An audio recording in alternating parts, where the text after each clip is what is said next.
ஒரு நாள் இரவு வேளையில ஜெபிச்சுட்டு இருக்கும்போது ஆண்டவர் ஒரு வீட்டை காமிக்கிறாரு.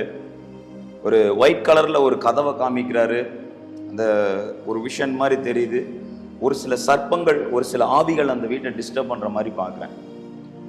அதுக்கப்புறம் என் ஒய்ஃப்ட்ட சொல்றேன், இந்த மாதிரி தெரியுதுமா, ஒரு ஆவி தெரியுதுமா, இந்த மாதிரி ஒரு வீட்டை டிஸ்டர்ப் பண்ற மாதிரி அப்படின்னா ஓகேங்க அப்படின்னு சொல்லிட்டு ப்ரேயர் பண்ணிட்டு தூங்கியாச்சு. அடுத்த நாள் காலையில் எங்களுக்கு ஒரு ஃபோன் வருது. பிரதர், இந்த மாதிரி ஒரு பொண்ணு பிசாசின் பிடியில் பாதிக்கப்பட்டு, அந்த பொண்ணு பயங்கர பிடியில் பாதிக்கப்பட்டு செத்துரு செத்துரு செத்துருன்னு அந்த பொண்ணோட காதில் ஒரு ஆவி பேசிகிட்டே இருக்கு. ஸோ அதனால் ப்ரேயர் பண்ணுங்க அப்படின்னு சொன்னாங்க. ஓகேங்க, கண்டிப்பாக வரேன் அப்படின்னு சொல்லிட்டு அந்த வீட்டுக்கு போய் பார்க்குறோம். கர்த்தர் என்ன தரிசனம் கொடுத்தாரோ, எந்த மாதிரி ஒரு கதவை காண்பிச்சாரோ அதே மாதிரி அந்த வீட்டுக்குள்ள நுழைந்து பரிசுத்த ஆவியில நிரம்பி அபிஷேகத்துல செபிக்கிறோம்.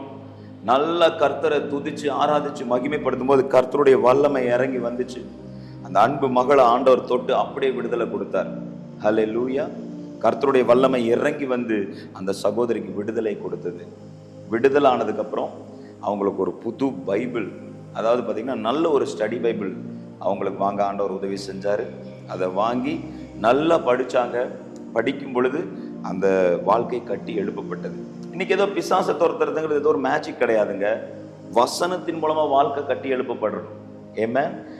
அதான் நான் சொல்லுவேன், யாராக இருந்தாலும் ஈவில் ஸ்பிரிட் கேஸ்ட் ஆன உடனேயும் கடவுள் வசனத்தை வைத்து அவர்கள் வாழ்க்கையை கட்டி எழுப்புவார்.